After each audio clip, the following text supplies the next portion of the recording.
Mabes Polri mencekal Irjen Napoleon Bonaparte ke luar negeri terkait skandal Joko Chandra. Tim iNews menelusuri bagaimana jejak Joko Chandra keluar masuk Indonesia.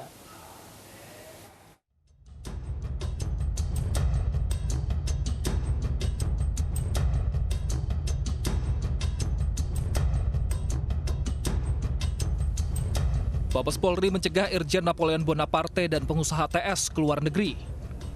Pencegahan keduanya keluar setelah 2 hari ditetapkan sebagai tersangka korupsi penghapusan red notice narapidana Joko Chandra. Mabes Polri berencana memeriksa keduanya pekan depan 24 dan 25 Agustus. Nanti akan diperiksa sebagai tersangka ya. Sampai sekarang kan belum kita periksa sebagai tersangka. Kita tunggu aja nanti perkembangan selanjutnya kalau sudah dilakukan oleh penyidik Tipikor Mabes Polri. Irjen Napoleon Bonaparte merupakan jenderal kedua di Mabes Polri yang tersandung kasus Joko Chandra. Ia diduga memanfaatkan jabatannya sebagai Kepala Divisi Hubungan Internasional untuk menghapus data red notice atau pencarian Interpol hingga Joko Chandra bebas masuk Indonesia Juni silam. Diketahui Joko Chandra sepanjang Juni lalu keluar masuk Indonesia Malaysia lewat perbatasan Bengkayang, Kalimantan Barat.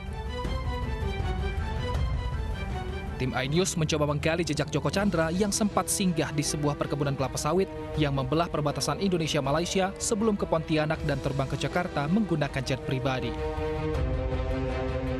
Pontianak Bengkayang berjarak 200 km lebih dan memakan waktu perjalanan kurang lebih 4 jam. Kabupaten Bengkayang memiliki luas 5 juta hektar dan didiami 220.000 jiwa. Dari pusat kota Bengkayang kami mengarah ke utara menuju sebuah perkebunan sawit milik PT Ledo Lestari yang berbatasan langsung dengan Malaysia. Jaraknya kurang lebih 90 km dan memakan waktu 3 jam.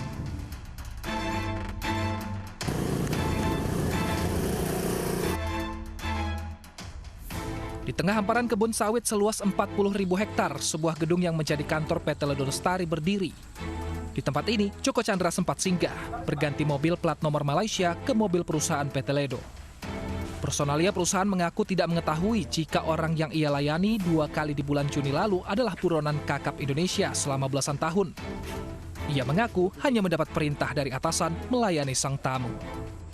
Saya nggak dapat informasi bahwasanya dia datang selaku orang yang ini saya memerintahkan kepada supir untuk mengantarkan dia dari Pontianak. Pada prinsipnya dia sudah ada di Indonesia ketika saya antarkan ke Pontianak. Perkebunan PT Ledo Lestari berbatasan langsung dengan Malaysia. Di dalam perkebunan ini ada pos perbatasan.